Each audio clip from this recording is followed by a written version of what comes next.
Yesterday courier private limited. Domestic international cargo உங்கள் இல்லம் தேடி வந்து கொரியர் புக்கிங் டெலிவரி செய்து தரப்படும். உடல்நல குறைவுன்னு ஒரு செய்தி சொல்லப்பட்டது. அப்பல்லோ மருத்துவமனையில் சிகிச்சை பெற்றாங்க. அதாவது இருதய சிகிச்சை என்பது உங்களுக்கு தெரியும், ஏற்கனவே அறுவை சிகிச்சை பண்ணது. இப்ப ஆஞ்சியோகிராம் பண்ணாங்க. ஆஞ்சியோகிராம் பண்ண உடனே இது சரியா இருக்குது, ஒன்னும் பாதிப்பு இல்லை, இன்னும் 15 ஆண்டுகளுக்கு ஐயாவுக்கு இருதய கோளாறு வராது அப்படின்னு சொல்லிட்டாங்க. ஒரு தெம்பா இருக்கிறாங்க ஐயா, தைரியமா இருக்கிறாங்க. ஐயாவை பார்க்கிற முகத்தான் தருமபுரி வரும்பொழுது மிக பிரம்மாண்டமான கூட்டம். 25 தருமபுரி மாவட்டம் கூட்டம். 26ஆம் தேதி அடுத்த நாள் ஞாயிற்றுக்கிழமை ஒருங்கிணைந்த சேலம் மாவட்ட கூட்டம். அந்த கூட்டமும் பிரம்மாண்டமா இருக்கும். அப்போ மருத்துவ அவர்கள் இப்படி ஒவ்வொரு மாவட்டத்தோறும் செல்லுகிற கூட்டங்களில் பிரம்மாண்டமான கூட்டம் வரும். மருத்துவ அவர்கள் களத்தில் நிற்கிறார்கள். பாட்டாளி மக்கள் கட்சி மீண்டும் வலுப்பெற்றுகிறது என்பதை ஐயாவினுடைய பயணங்கள் வெளிப்படுத்தும். பாமக நிறுவன தலைவர் டாக்டர் ராமதாஸ் அவர்கள் உடல்நிலையை வச்சு எல்லா தலைவருக்கும் போன் பண்ணி அவர் உடல்நிலை சரியில்லை, நீங்க எல்லாம் வந்து பாருங்கன்னு சொல்லி தலைவர்கள் எல்லாம் சொன்ன மாதிரி அன்புமணி ஒரு குற்றச்சாட்டு வச்சுக்கிறாங்க சார். அதுனா சார் நீங்க சொல்றீங்க? இப்போ மருத்துவ ஐயாவுக்கு உடல்நல குறைவுன்னு செய்தி போயிடுச்சு.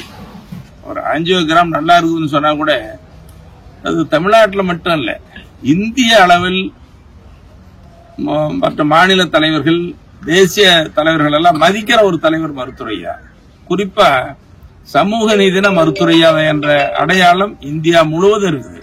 அப்ப இந்தியா முழுவதும் மதிக்கிற ஒரு தலைவர் அப்பல்லோ மருத்துவமனையில் சேர்க்கப்பட்டார் சொன்ன உடனே அது கட்சி மாச்சரியங்களை எல்லாம் மறந்து ஐயா போய் பார்க்கறது நல்லது, அரசியல் மாச்சரியங்கள் வேண்டாம்னு சொல்லி வர்றது பார்க்கறது இயல்பு தானே. அதுதானே மனிதன் ஐயா, ஒரு மனித இயல்பு அதுதானே, மனித பண்பு அதுதானே.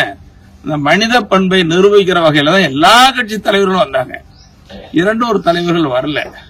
அவங்க கூட ஐயாவுடைய உதவியாளர்கிட்ட பேசுறேன், நான் வர முடியல, அதுக்குள்ள ஐயா 2 நாளையில வந்துட்டாங்க. அதனால ஐயாவை விரும்பி பார்த்தார்கள், யாரும் அழைத்து வரவில்லை. அவர் சொல்லுவது அபாண்டமான குற்றச்சாட்டு. அவர் சொல்லக்கூடாது, அது தேவையற்றது. எதுக்கு போய் எப்படி சொல்லணும்? வந்து பார்க்க வேண்டியதானே, வந்தவங்களை குறை சொல்லாமா? அதான் அவர் வந்தாருங்களா சார்? வந்தது ஐசியூல இருந்தாரு, அதனால பார்க்க முடியல அப்படின்ற மாதிரி அவர் சொல்லுகிறாரு. அவர் உடல்நிலை ஐசியூல இல்ல.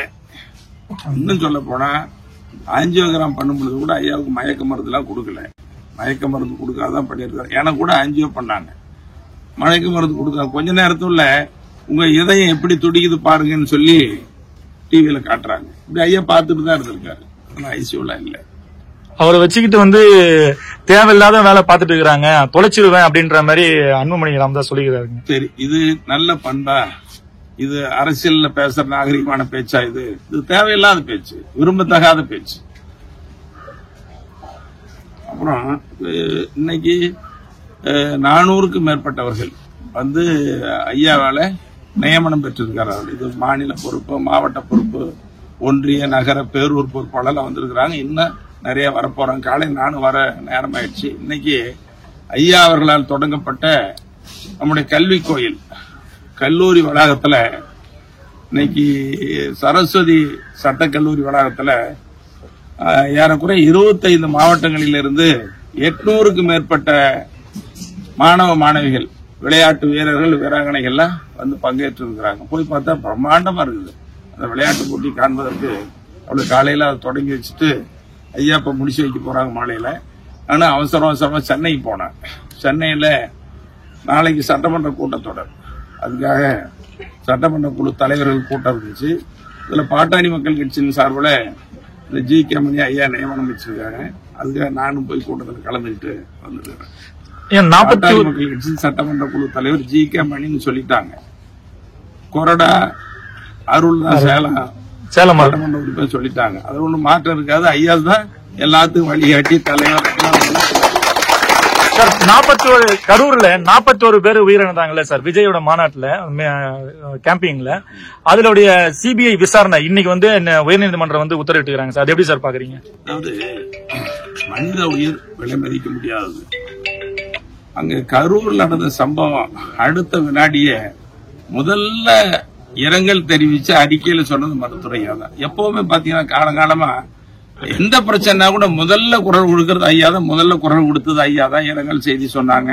பாட்டாளி மக்கள் கட்சியில நாங்க எல்லாரும் சொல்லியிருக்கிறோம். ஆழ்ந்த இரங்கலை இன்றும் தெரிவித்துக் கொள்கிறோம். விலை மதிக்க முடியாத மனித உயிர்.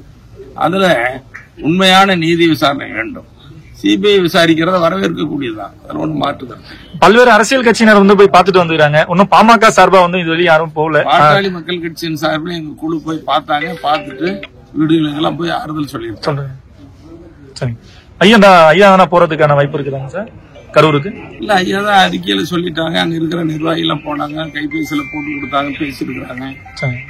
Yesterday courier private limited domestic international cargo உங்கள் இல்லம் தேடி வந்து கொரியர் புக்கிங் டெலிவரி செய்து தரப்படும். என்றும் உங்களுடன் மை இந்தியா. முக்கிய செய்திகளை உடனுக்குடன் தெரிந்து கொள்ள சப்ஸ்கிரைப் பண்ணுங்க, பெல் பட்டனை பிரஸ் பண்ணுங்க. என்றும் உங்களுடன் மை இந்தியா.